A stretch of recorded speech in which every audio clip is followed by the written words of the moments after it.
So let us now look at coming a bit closer to the specific area of chemical risk prioritization, and I've taken a substantial amount of material from a presentation that was made by Sandia National Laboratories in India. It's one of the finest labs in the US in the area of safety. They understand safety probably much better than most other laboratories. Okay, so now let us look at a few basic things. Okay, and we are familiar with the terms hazard and risk, right? We all use them. Okay, you use them? Hazard, risk. Everybody? All familiar? Okay.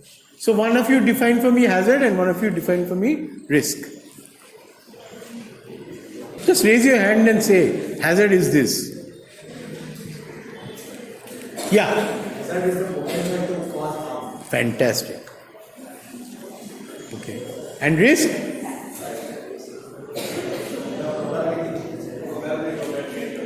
Very good. Probability of actual harm occurring. Okay? Very nice. Okay? So, what is the best thing to do if I am confronted, okay, with a situation? What should be the ideal? What would I like to do? Huh? Someone said something? Risk management. Anything before that? Anything before that? Huh? Anything before that? Well, if I don't have the hazard in the first place, I don't have to do anything. Right?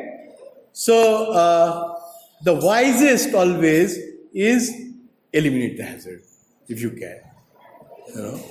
And if I can't eliminate the hazard, then of course I will look at various ways of managing the risk to lower the probability of harm. Okay?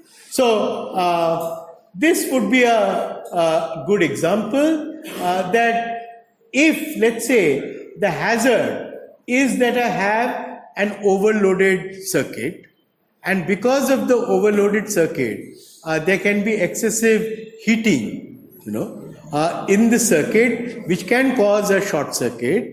Okay, the most sensible thing to do would be to remove as many plugs as possible, right? Okay, then I have eliminated the hazard. Okay, but if I do not do that, then I've got my hazard. Now let us look at what are the possible scenarios, outcomes arising from this hazard. Okay,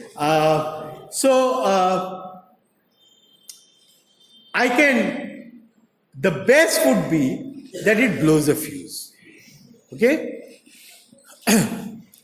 it will be a irritation because you have to again go and replace the fuse. But other than that, I am well protected. Okay, I can get an electric shock, right? There can be a fire. Can happen. Okay, sorry. Now, what is the likelihood that these things will happen? Like a fire. Suppose, let's say, I have not only have I loaded the circuit, either कुछ तार proper insulation नहीं है, it's frayed, and so it can cause a short circuit. I have some rags of hexane, kept around here. Okay? And so that if there is a spark, for sure you'll have a fire. Correct? Okay? Now, you can see that the level of risk will go down if I, of course, make sure that my wires are at least all fine. I don't do something silly, like keep flammable stuff around the circuit. Yeah? And if there is a fire still, what will happen? I'll have a fire alarm which goes off. Okay? So at least while it is still mostly smoke and all, and I can immediately go and try to get a fire extinguisher and shut it off, or immediately shut off the switch, as they should have been in that monorail. Okay, but imagine I don't have the presence of mind to shut off the switch. I find the fire extinguisher, but it say, hey, आप जानते हैं कैसे use करता है इसको? I don't know how to use it. Okay, and some smart guy has put a plastic bag around the fire extinguisher. Beautiful. It doesn't go off. Okay? So how I have progressively worsened the situation and aggravated my risk. Is risk clear, and how it can be tempered and modified? All clear? Okay. So if this, for example, if the thing had got gutted, if the people had done this basic thing of cutting it off, there would have been much lower probability of harm being caused. Now, let us try and also understand, how actually you can try and reduce risk, right? What did you see? Your first line of protection is your fuse, right? Suppose for any reason the fuse did not go off. Then I've got other ways in which the alarm will go off. I can do this. So what are you effectively doing? You are introducing many layers of protection. Is it clear? That's what you're doing. Now, that is known as the Swiss cheese model. Okay? So Swiss cheese has a lot of holes in them. Right? Now, so imagine an arrow entering from the first slice of cheese, okay? And suppose the holes are arranged in a way that the arrow goes and hits them, not a hole but a solid plate or a slice of cheese, then the arrow is not going to come out all the way. Alright? So, but on the other hand, if I have many layers, but if all those layers are aligned, it will still go through. So that kind of, I can say I've got multiple layers of protection, but it is as good as having only one layer of protection. Because it doesn't do me any good. My holes are all aligned. You understood? So take for example a nuclear reactor. Okay. Look at this. First, you put your uranium fuel into a ceramic body. The first thing you do. Then that is put into metal fuel cladding tubes. Okay? So it's inserted in that. Okay? Then I have the reactor vessel and coolant system, which is this. the actual fuel might be a tiny thing. Then, if that also is not sufficient, below the reactor, it's almost like a lake. All right? It's called the suppression pool. It's a giant reservoir of water. Okay? And, so that in the worst scenario, I'll start pumping that water, into the reactor. And if I cannot also solve the problem with that, then I make a massive dome, okay, which is my final layer of protection, before it releases to the atmosphere. Okay, and just to give you an idea, in many cases, you can see it is made of reinforced steel or lead.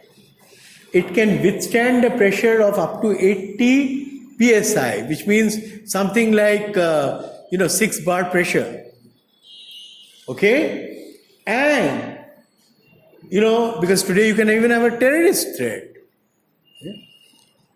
Even a plane cannot crash into that structure. You understand? That is the level of protection, and then you don't have all your stuff aligned. Got it? Now consider this case. Power outage kills 21 patients in Hyderabad hospital. Okay? And mind you, this is not the first one. And neither will it be the last one. What happened? There was a power outage. And then they said, generator on karo. Generator chal nahi raha hai. Okay? And these are such heavy, massive generators, it's not so easy to go and get another generator. Some generators chal raha tha, tel nahi hai. So at least they could get some things activated. Okay. Now, and what do you see in an ICU? You've been to an ICU, any of you? Yeah. What do you see? You see all kinds of nozzles, this, that, and anything, name it, and there is a switch, and it is run by electricity. Everything is run by electricity. Okay? And even the gas cylinder which provides oxygen, there'll be a sensor electrically controlled which will decide, how much of what to give. You can't just go and push oxygen in like that. So everything is electrically controlled. Power outage, generator not working. What are you having? All my holes are aligned. It didn't help me that I had a generator. Having a generator, not having a generator, the same thing. Okay. It didn't help me that all my equipment run on electrical power. And I do not have any other means of activating them, suppose there is not power. You understand? Okay? So, are you absolutely clear that what is an alignment and what is a non-aligned safer protection? Is it clear? Okay. Okay. What you therefore have, is you can have a plot, okay, and risk is something that I cannot just qualitatively say, this risk. For example, if I want to go and insure my plant, okay, the insurance company will ask me, will want to know what are the risks, okay? And I have to quantify that risk. I cannot say, ठीक है, sir. No? That is not quantifiable, measurable. Okay. So I have to be able to measure. Okay. So what you have is basically a quantification of risk, and you can explain risk in terms of two axes. Okay. The x-axis is the severity of a consequence. If something happens, what is the severity? Like, if an aeroplane crashes, there's almost no chance that you will be alive, right? Severity of consequence is extreme, 100%. What saves you is the probability of the incident. So, the chances that a plane will crash are very low. Okay? But imagine if the probability was also high, severity of consequences also high, who will want to ride a plane? You wouldn't, right? I mean, so you in your mind will immediately then have an understanding that why are you taking the risk of going in the plane when you know that if it's going to crash, you'll surely die. Simply because the probability is so low. Alright? And so your risk is basically a function of the likelihood of something happening and the severity of consequence if it happens. Alright? Is that all clear?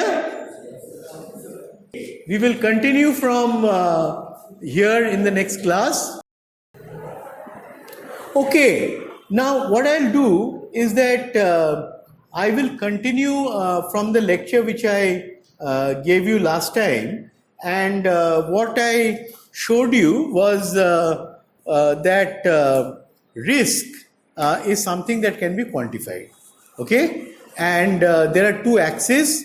One is the probability that something will happen, okay, and the other is the consequence if that happens, the severity of the consequence. And we said, for example, if you have a plane crash, the severity is very harsh, everybody might die, okay, but the probability that it will happen is very low. In other words, I think today not even 1 in 10 million flights actually will crash.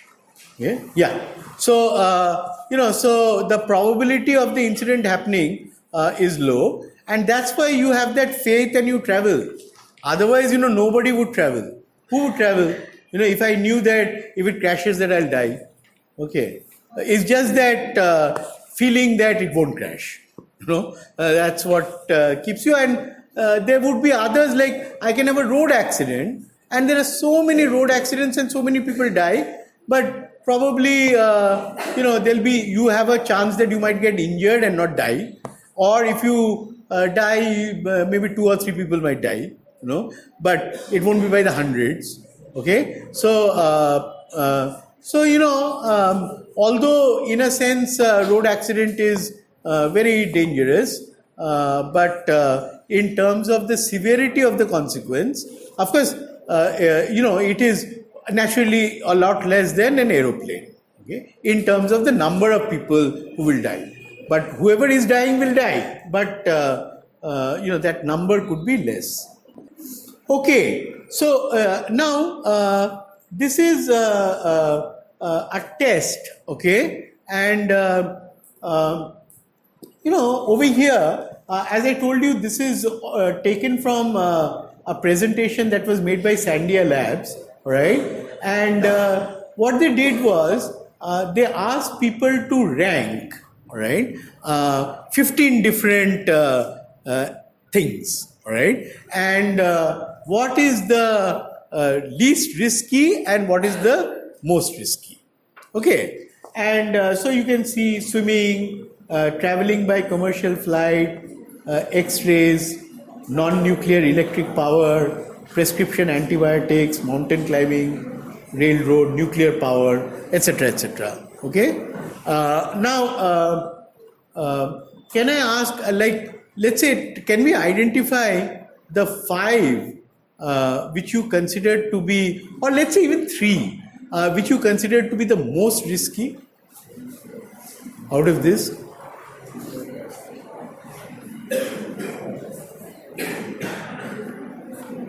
Thing, Which one? Mountain climbing, number one. Okay. So let us do one thing. Let us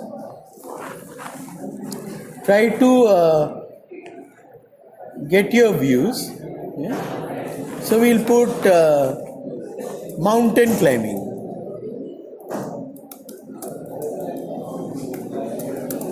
Okay. Next. Nuclear power.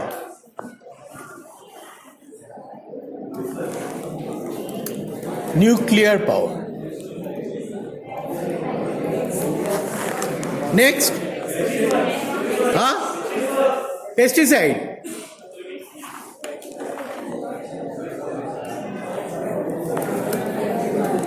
Then who said swimming?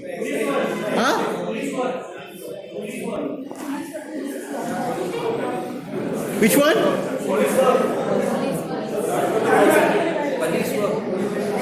Okay. Police work.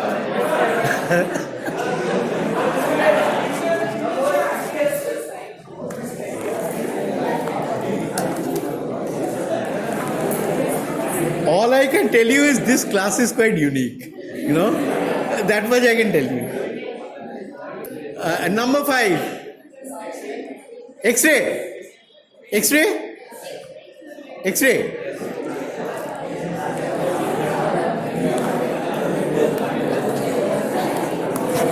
X-ray. All right.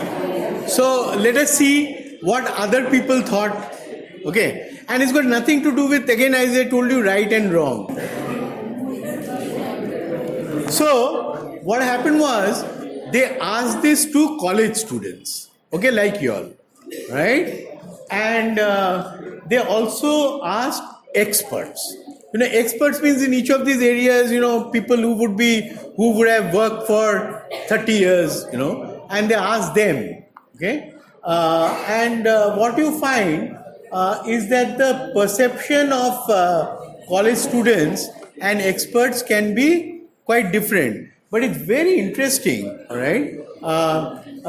Like, for example, nuclear power, right? One of you said, right? Nuclear power. And you can see nuclear power is there. Okay? I'm surprised nobody said smoking, You did? Oh, okay. First. Oh, I am sorry, I didn't see it. Should we change one? Should we make it one? It's okay. All right. Yeah, okay. All right. And one of you did say pesticides. That's also interesting. All right. Now, if you look at the experts list, what it says is motor vehicles, road accidents are probably the riskiest. And when I say motor vehicles, means motorcycles also. I mean, in fact, they sometimes will not die, but they'll make others die, because the way they are darting around, and smoking was something that both sides identified. Experts thought that alcoholic beverages is very risky. Okay, X-rays, right? And now, very interesting. The mountain climbing, was given the last rank, means it was considered to be the least risky, right? Why least risky? Because the number of people who are climbing mountains is very low, very few, It's not as if, but whoever is climbing, for that person it is very risky. Okay, but the overall number is less. Okay, whereas that's not true about driving. Thousands and thousands of people, millions are driving. Okay, so I think that you also need to understand that. Is that clear? Okay, so what the most important point is that while it is, I might be teaching you, that you can quantify risk. The truth is that risk is also something that depends on whom you are talking to. Okay, it is not constant. It is not as objective as you might want it to be. Okay, it is not an objective thing. It can be highly subjective. Okay, so that's all I'm trying to show you, that make a note of it. And I've seen a lot of people will talk very categorically about what is risk, all right? But remember that your perception need not be the perception of everybody. Okay, and you should have that kind of a objectivity in your assessment. Yeah. So what makes things not so objective? Let me tell you that many times what we are doing is we are making guesses. We are not quantified anything. We are just making a guess, right? And then there are emotional perceptions which also dictate your perception of risk. Like, for example, smoking is bad.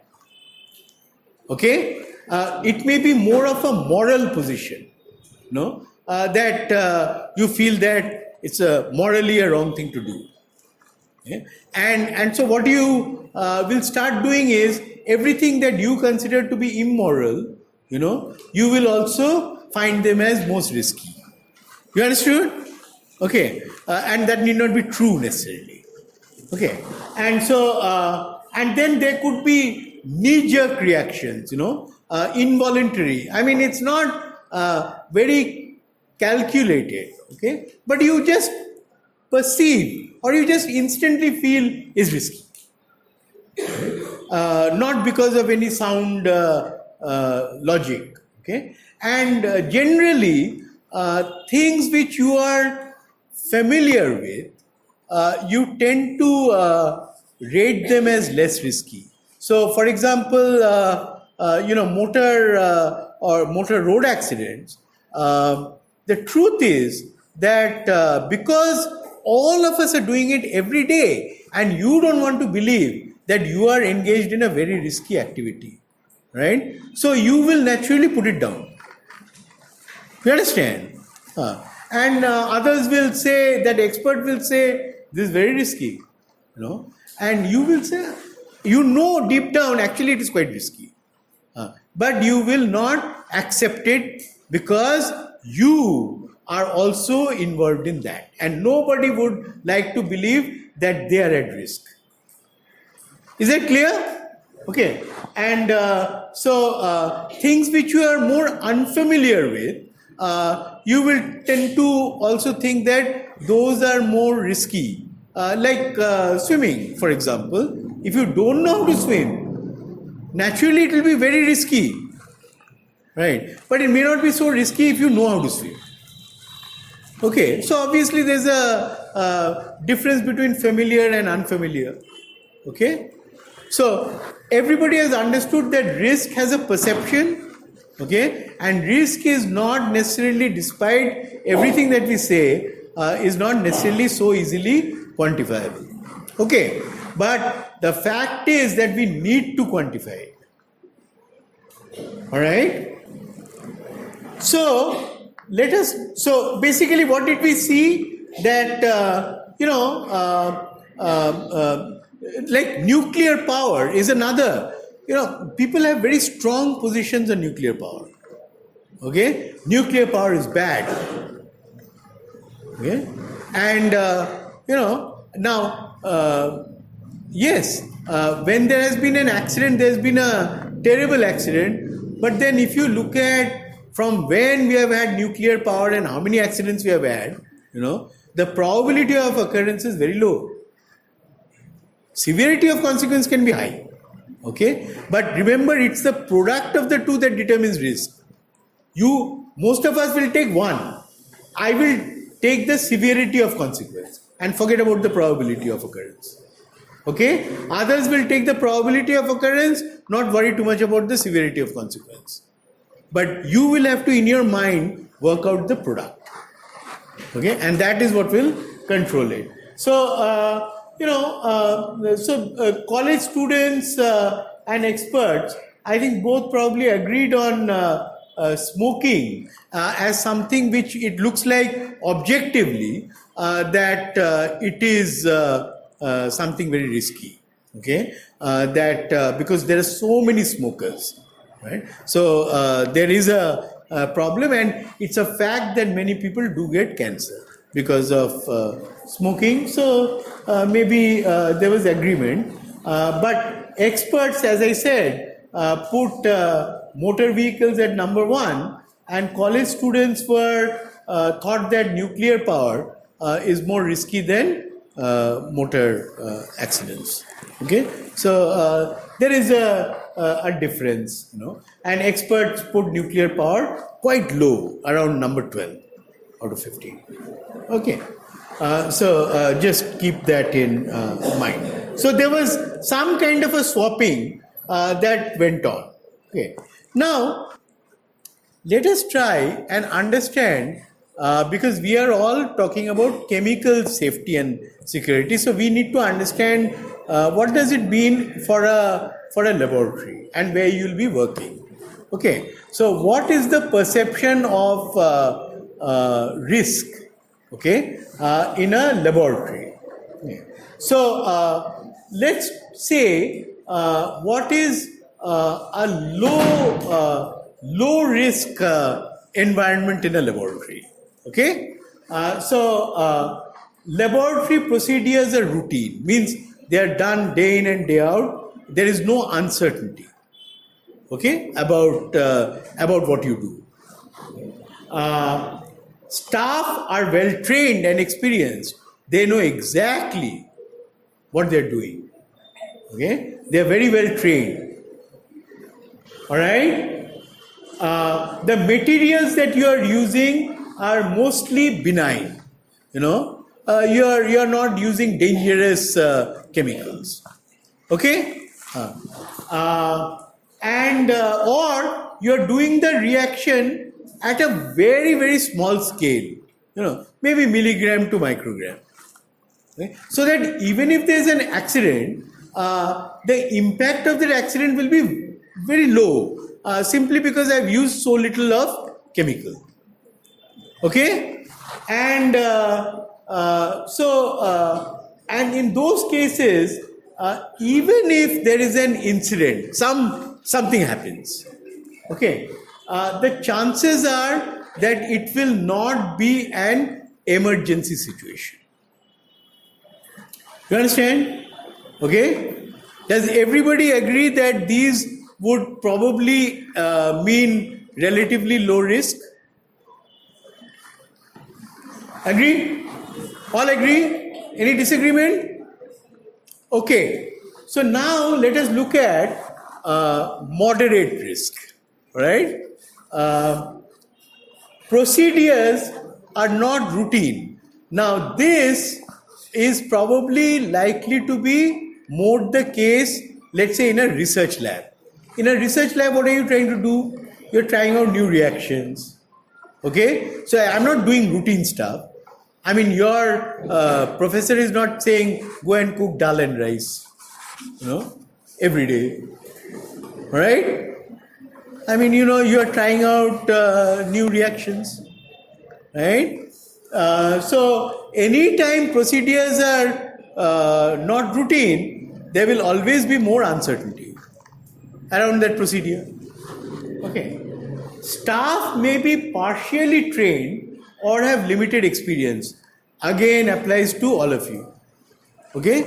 None of you have 20 years experience in a industry, do you?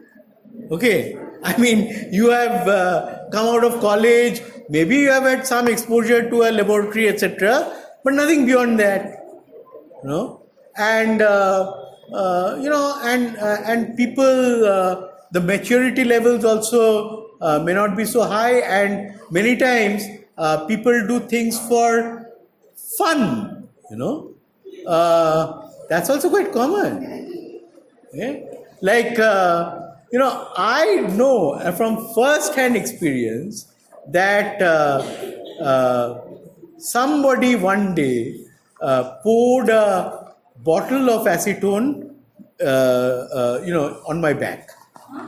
Okay? And why did that person do it? Out of fun. Just wanted to see how much fun or sorrow I have. And what was that person wanting to actually see? It evaporates so fast, that you will get a terrible cold burn. You will not be able to bear that pain. Okay? But, we were friends, the greatest of friends, and he wanted to have fun. Okay? And probably did not realize the consequence of that fun. Okay? Or someone having fun and putting sulfuric acid on the bench, right? And you sit there and your clothes are gone. There are all kinds of things, which people do simply out of juvenile acts. Alright? Not because you're not aware, but you're just kind of, you're having fun. Okay? So partially trained and limited experience is what all of you are. Okay? And if you are doing procedures which are not routine, you could be in for trouble. Okay? So remember that. Materials are reactive, You don't realize that rainy nickel and you're doing a hydrogenation, that it can explode on you. You don't realize that the little bit of sodium that was left and you merrily put it on the sink, that it can catch fire. Right? You didn't realize it. Okay. You may know the chemistry, but at that point, you didn't realize how severe it can be. Right? You're using flammable substances. You're working with dangerous microbes. Okay? And or you're not even working with micrograms, you're working with grams of material. Maybe 50 grams. Right? So you can have a pretty serious incident. Okay? So an incident could constitute or develop into an emergency. Understand? And that would be a moderate risk. And I can tell you that all of you, when you are working in the lab, will come under at least that moderate risk category. You will not come under low risk category. For sure. Okay? Now let us look at high risk. Procedures are novel or extremely delicate, Someone has said, if you don't control this temperature to plus minus 2 degrees, anything can happen. You can have a runaway reaction. Right? And the question is, can you control your reaction to that kind of precision? It may be a very, very sensitive reaction. Okay. There are things, I don't know if you know, but if I have it over here, nothing will happen. If I drop it, it will explode. Okay? So, that things can explode under impact. These are things that you should know. Staff may be untrained or inexperienced. Question is, you have to ask yourself, what is the level of my training? Should I come under the category of untrained, partially trained, or fully trained? Who am I? You know? Okay, and so, ask yourself that materials are highly reactive, toxic, explosive, and are present in large quantities. I mean, you are really taking the true risk. Okay? I think any of you can recognize the difference between low risk and high risk. Okay? And an incident would be a life and facility threatening emergency. You could die. Is it clear? Have all of you understood low, medium, and high risk? And keep that in mind when you're working in the lab. All right? And anytime you can refer to this and say, let me find out, where am I?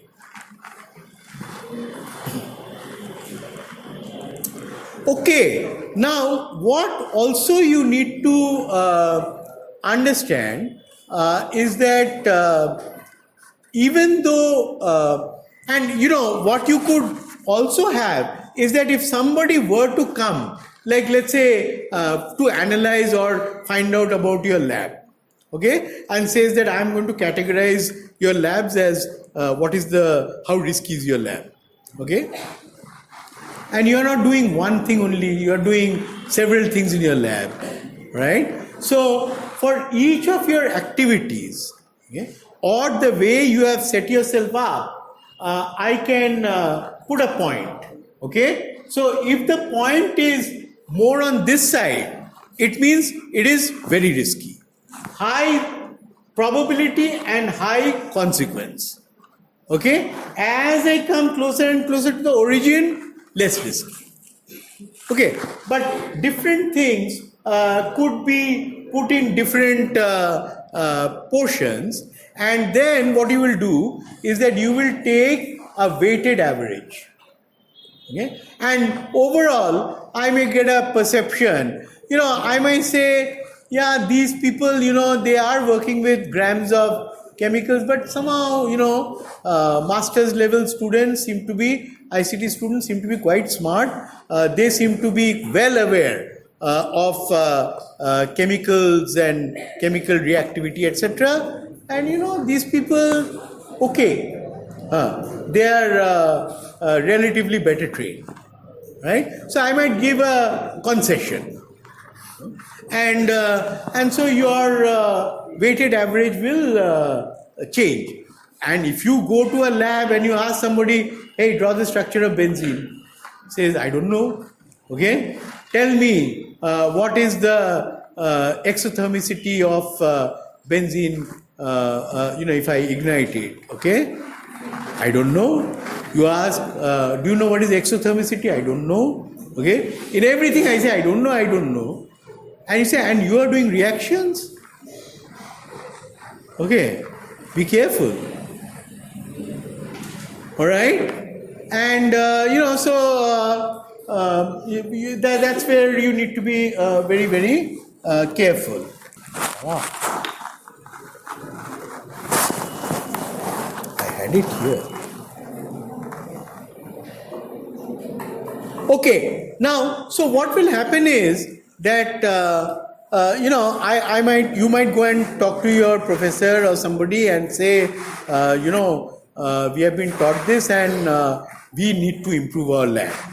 Okay, and we need to improve, and the person might say, yeah, but I can't make all the improvements at one go. You tell me what are the two most important things that you want to do.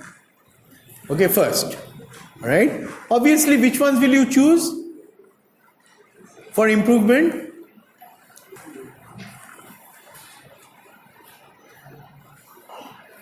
Things which are the riskiest. Okay, whatever is the riskiest, I will say I'll do that, no? Clear or not? I mean, I'm not going to take things which are the least risky and say, wo pehle karna hai. You know? Alright, obviously I will prioritize. You know? So, how do you prioritize? Let me give you an example. Right? So, it's not exactly related to a chemical lab, it's related to an office building. Alright? But let's say in the office building, I can look at the whole premise, okay? And I can also look at parts of the premise, okay? And what you will do is, I might say, you go around this whole building, okay? And you identify what are all the hazards in this building. Because what is risk? Risk emanates from hazard. I must first identify hazard, okay? Alright. And if we can eliminate the hazard, and if I can't eliminate the hazard, at least reduce the risk by taking action appropriately, right? So let's say somebody goes and says, I was walking down the path, and let's say it is just after the monsoon, and there was a lot of algae which forms, right, on the roads and all, and you go to walk, and it's so slippery you can easily fall. Happens, many people will fall when there's a lot of algae, and I find the footpaths are more dangerous than the road. Somehow the roughness of the road makes it less slippery, but those sidewalks, they put all those tiles and all that, they're ideal for getting a lot of algae, and so many people fall, break their back, all kinds of, break the leg, hands, okay? And now suppose you go and identify that, all right? And you can say, oh, what do I have to do for that? Oh, I just need to go and put some bleaching powder, right? And it will kill the thing, and algae won't grow, right? Easy to do, right? Maybe I should say, yeah, I'll definitely do that, okay? Now, somebody comes and says, the lights in this office are too dull, right? Now, yeah, true, it will affect your eye, but you won't die tomorrow, okay, because of that, right? And so you can say, yeah, I'll do it, but just give me a little bit of time, I'll change all the lights, okay, because it is not life-threatening. All right. Now take another case, and I don't know if you have experienced this. Certainly, I have experienced it. There are many staircases which have carpets. Have you seen? And those staircases, what? Like this, like that, right? And the carpet sometimes doesn't come exactly like that. And the carpet is more like at an angle to the step. You have seen that? And my staircase is no longer a staircase, it's a slide. Okay? I can just go like that. No? You have seen? Right? Okay. And it's so dangerous. You don't realize. Okay? And you say, look, I can fall from a huge height and it will really hurt us. So you say, look, we do not right now have the money to buy a new carpet.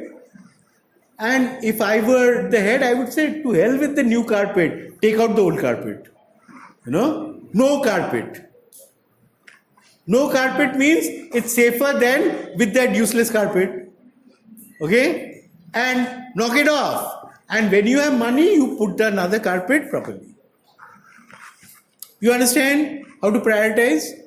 Okay. And I might then say, okay, there are many other things, people will point out all kinds of problems. And I might say, look, my top priorities are get rid of that carpet and put bleaching powder. And so I have prioritized my actions based on a perception of risk. Is that clear? Everybody has understood? Okay. So, you can have a look at it And of course, it can vary from individual to individual. So one person should not be taking that decision. But if your group go like, let's say, in a group of 10, 10 of you can always reason with each other and come up with the priorities. Okay? And the chances are that you will come up with the right priorities. Okay, that's what will happen. Do not try to do these things individually. You do it as a group. All right. So maybe you could take it as an assignment. Go to, like last time, I remember in one of the classes, and I asked, and people said, biggest problem is too many mosquitoes. Okay, and people were getting dengue, right? And that was a problem. So you may want to break up 1, 2, 3, 4. Okay, break up into 4 groups. Okay, and go around. Okay, one of you go around all the labs. Okay, or maybe 2 groups can go around all the labs, because there are so many labs. Maybe you can divide yourself. Okay, and just go and find out what are the very risky things that you are identifying. What are the hazards that you are identifying? Okay, another can go around things like the offices, the toilets, etc., and see what it is. And the last group can maybe just take the open areas in our campus and see if there are any risks. All right, and maybe you can, each one of you can, identify one person, and we will have in the next class or some other time a 5-minute presentation on what did you find. Okay? Is that all right? All right? And so we will do this, and that will be your assignment. Okay. Now, let us try and understand risk a bit better. Okay? Now, what did we say when we were looking at that, that circuit with overloaded circuit, right? We saw in the previous lecture, and we said the hazard was the overloaded circuit, and because if there's a overloaded circuit, too much current can pass. If there's a lot of resistance, it can build up too much heat, okay, which can lead to an increase in temperature, and you can have a short circuit.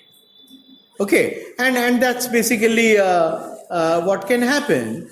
Now, obviously, the best thing to do is not to have the overloaded circuit, right? If I don't have the overloaded circuit, there's no hazard, there's no risk, right? But most of us, I've seen, we like to live dangerously. You like to have the hazard, and you also try to see how to reduce the risk. There is a thing in us. We like a bit of danger. And now there are hierarchies of control. Okay, and now the highest, if you see, level of health and safety protection, what will give you the highest level of protection? Okay, and over here, what is the reliability of the control measure? What do I see as the most reliable measure? You understood the 2 vertical axis? Okay, now what experts believe is that the highest level of protection that you can get and the reliability of the measure is if I do not have the hazard. Does anyone disagree? All agree? If I don't have the hazard, that is the safest. All right? Now, then comes level 2, which is I cannot eliminate the hazard, but what I can do is that I can substitute the hazard with something safer. Okay. I can also isolate the hazard from people. Hazard will be there, but I am isolating the hazard from the people. Can someone in a laboratory tell me any such situation where I can isolate the hazard from the people?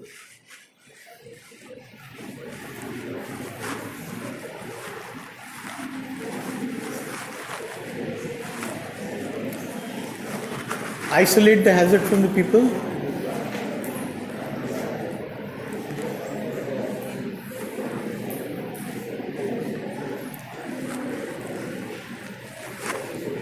Just envision a lab. Have all of you seen a lab?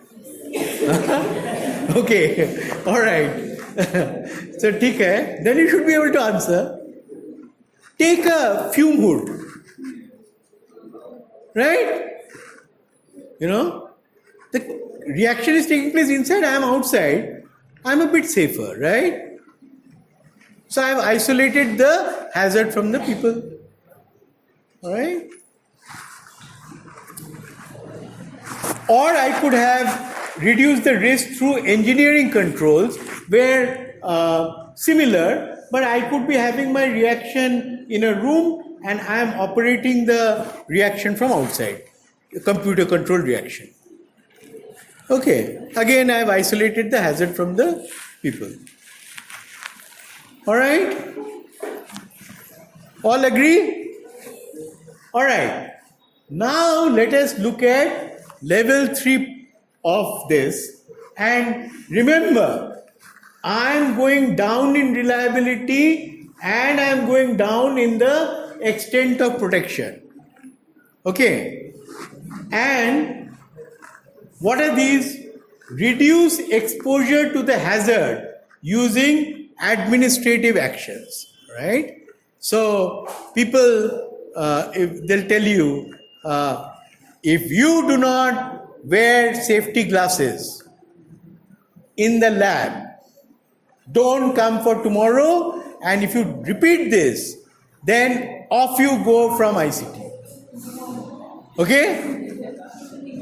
Administrative control. All right?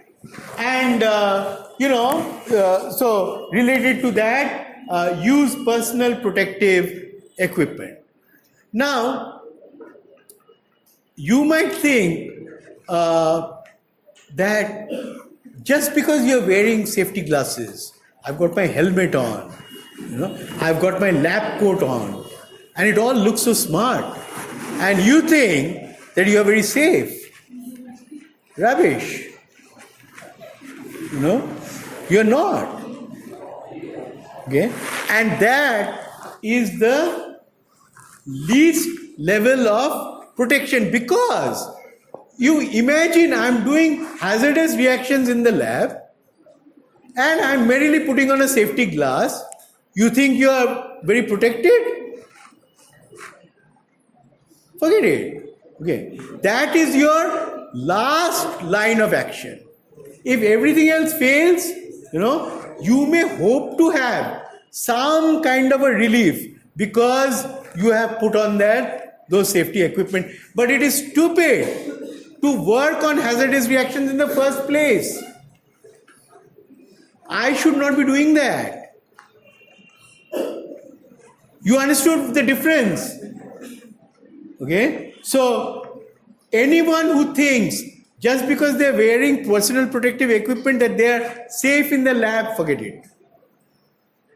Okay? And you should go and ask your professor, hey, we have been taught that this is the least kind of reliable, and why am I doing this unsafe reaction? Can I not change the reaction? Can I not do the reaction in water instead of in hexane? You understand? Okay. You go and say, I want to be there. Is that clear? Okay. I'll give you a tangible example. Right? I am not just going to tell you things in a way that it all seems hypothetical. Right? So let us look at one of the most unsafe chemicals, right, which used to be made and which is what gives you dynamite. Not too many things as unsafe as dynamite, right? Okay. And what do? You actually make nitroglycerin. All right? And nitration, what happens? Glycerin is an electron donor, okay? It's got carbon, and the nitro group is an electron acceptor, okay? And so when I put a large amount of these nitro groups along with my glycerin in the compound, it is like I've got my fuel and oxidizer together, and so it's very dangerous. Okay? And a little bit of something and it can explode. Okay, now imagine what used to be done earlier. You take this large, suppose I'm in an industry and I'm making nitroglycerin, okay? And so I take 1 ton of glycerin, okay? And then into that I pass fuming nitric acid and sulfuric acid, okay? And effect a nitration, right? That's how you do nitration reactions, okay? And also it's an exothermic reaction. And just imagine how difficult is it for it to blow up? Not that difficult. Okay. What do they do after they make nitroglycerin? After that, you kind of absorb it, or you can think of it as adsorbed onto a matrix like Kieselguhr, like a clay. Okay. And that makes it relatively more stable to accidental detonation. Okay, and that is what Nobel made all his money for and why you have Nobel Prize. Okay, all right. Yeah, you should know, right, that the man used to make dynamite. Okay, and people, and I have seen, okay, I used to work in a company which put up the first explosives plant in India, right? In at that time Bihar, and the person who was the works manager of that plant, who was my boss later on, and he was describing to me how he just came out of the factory, and the next second the factory is not there. There's no factory. It's gone. Okay, because there was a massive explosion and everything went into smithereens. Okay, and people realized this and said that we must try and find a way of making or reducing the hazard in making nitroglycerin. Okay? I cannot get away from nitroglycerin because it is such an important explosive. All right. My whole not civilization, but my industries will collapse. My society and infrastructure will collapse if I don't have nitroglycerin. At that point. Today that's not true. Okay. But I want to make it safer. So what will I do? Can you think of something? So you can go and tell that guy, put on your safety glasses, put on your lab coat, okay? Have maybe a military type armor around you, okay? All that is fine. But that is not getting rid of the problem. What will get rid of the problem?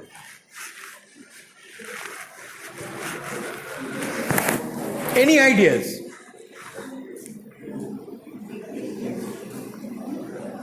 You understood the question? Or question is not clear? Question is clear? Question is clear? No. I have said you take 1 ton of glycerin and then I am doing nitration, and you can imagine if your vessel blows up, what will be the situation. I also told you that once the nitroglycerin is formed, okay, then I can adsorb it into a matrix, which makes it relatively safer. Okay, that is also known. Now, the problem is that when I'm making this 1 ton of material, there is a huge amount of associated hazard because it can blow up, as it did. Okay, and and believe me that this accident was one of the things that drove, all right, this particular wonderful breakthrough in how to manufacture it more safely. Okay, I am asking you, what might you do to manufacture it more safely?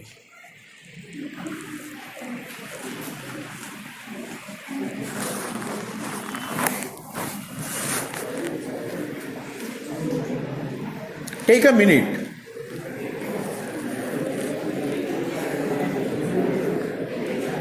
Now the question is clear? Now I want a clear answer.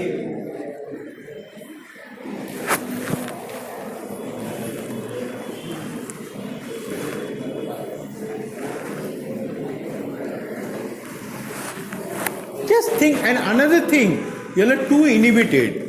Don't bother if it's the wrong answer. I mean, I'm just wanting to know how you're thinking.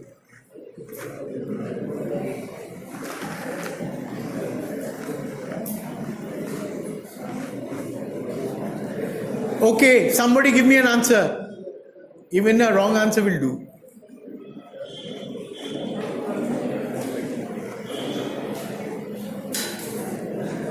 Anyone? Anyone? Any answer?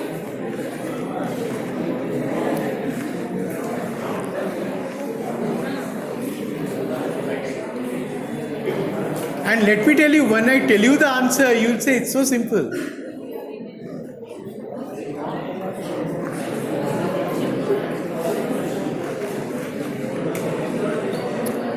Okay.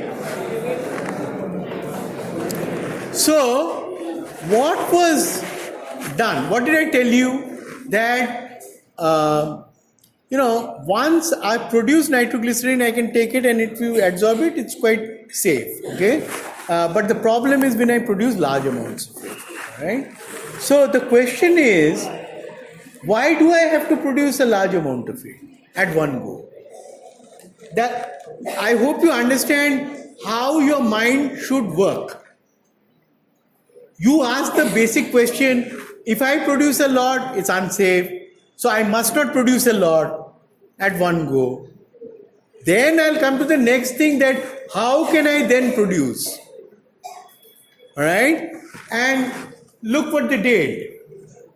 Right? What they did was they created a tiny reactor. Okay? And I have my acid and my glycerine, all right, going into this reactor, is reacting, out it comes, and just gets adsorbed on that matrix, so that at no given time I have large amounts of the material. You understood? Is that clear? Okay? Now look at how someone did that in an even smarter way. Okay?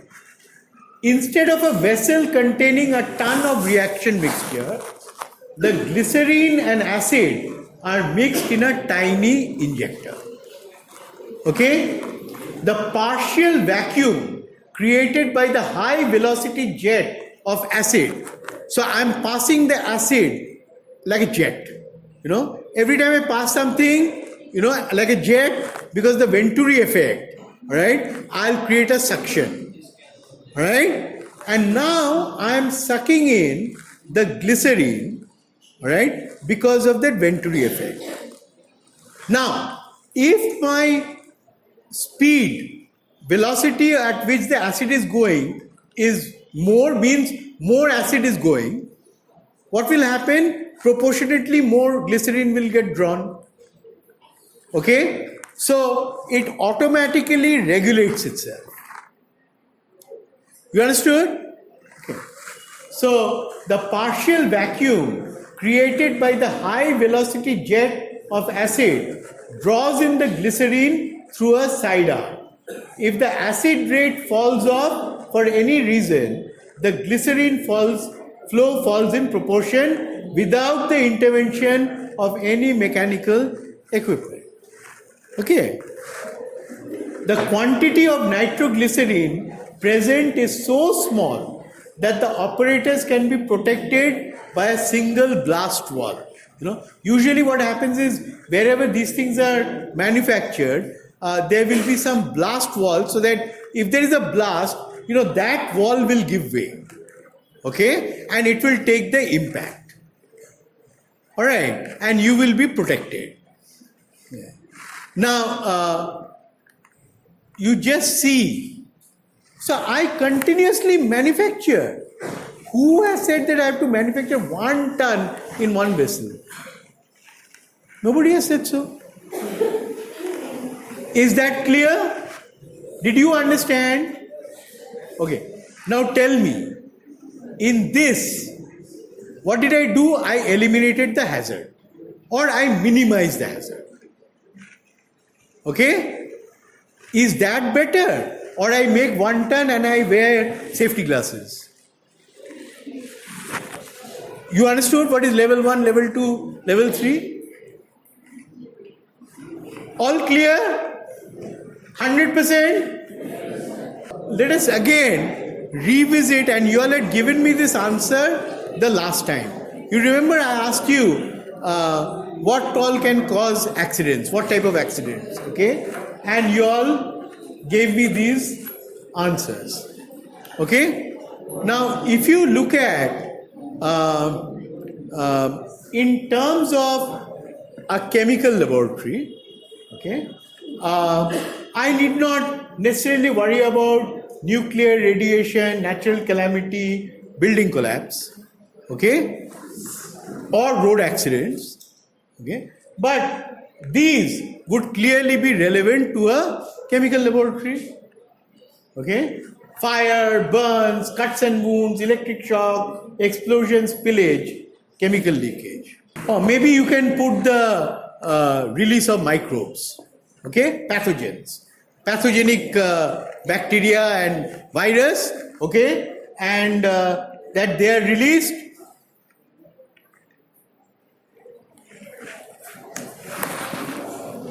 Pathogens. All right? Let's put pathogens. How many are from biology? Life sciences? Anyone here? You. Anyone? Who? You all. It's important, right? I mean, if you're working with such things. One of you had asked that if I can cover the coronavirus, but what I did instead was that I tried to go through, it's a field that is still emerging, all right, and there are no clear answers yet, right, on this virus. But what I have done is that I have found some very good articles, okay, which give you a very balanced, correct view, and also very recent. You can see February 7th.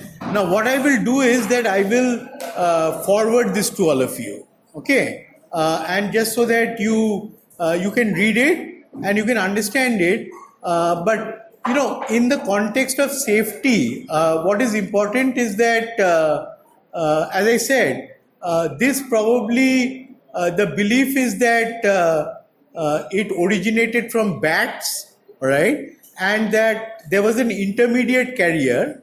That intermediate carrier could have been, some animal or something which people eat, and that could have then jumped from animal to human, and people did not realize that it can be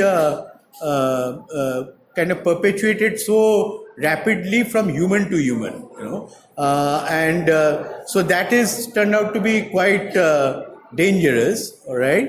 But that first part is quite intriguing as to how it happened, and it apparently happened towards the end of December in Wuhan. In fact, a friend of mine, she told me that on 25th December she was in Wuhan city. She said, mercifully up till now I have not got it, but it's really dangerous. Have a look at it. It's still something which is unfolding. Nobody knows where it will end up. And in fact, I asked some people who claim that they're very good at predicting things using artificial intelligence and big data and stuff.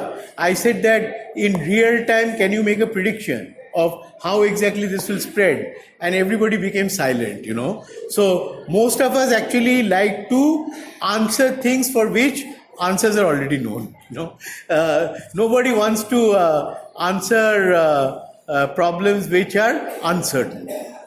And that's another thing I found out. Okay. But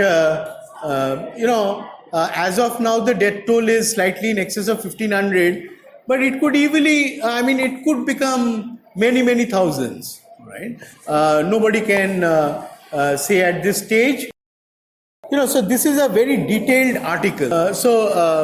Now just imagine, this is supposed to have been something which originated in a seafood market or whatever, but suppose, this kind of a virus was released from a laboratory. It can happen, right? Can you imagine the chaos you can create? Okay.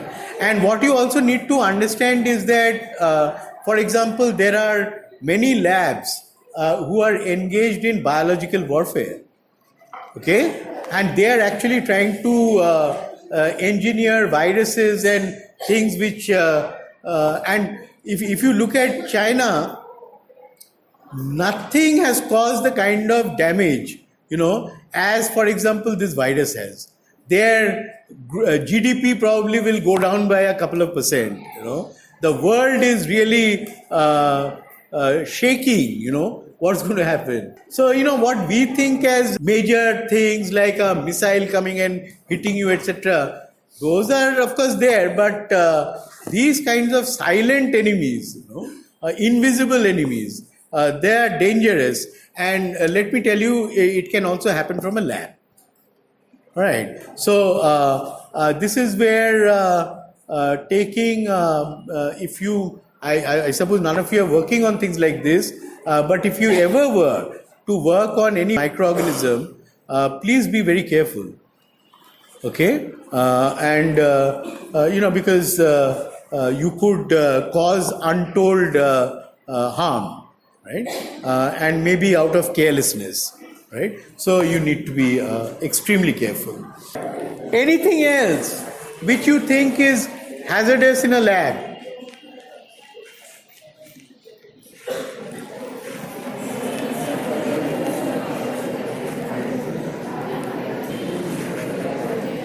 Or we have included everything? Suddenly another hazard came to my mind. That's why I'm asking. Huh? Gas leakage. Fantastic. Of course, that will be related either to fire, or to,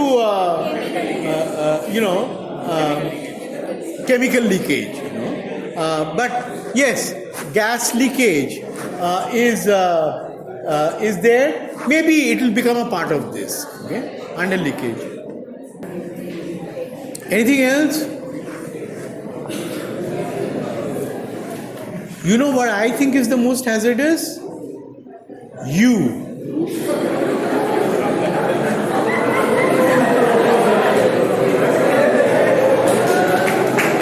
Okay.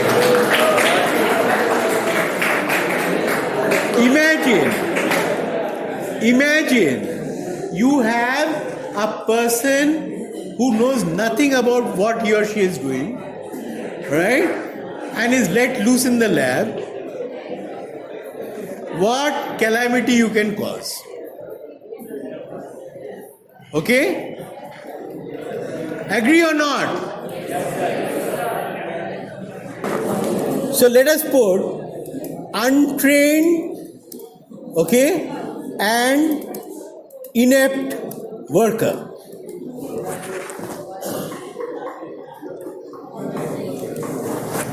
Okay?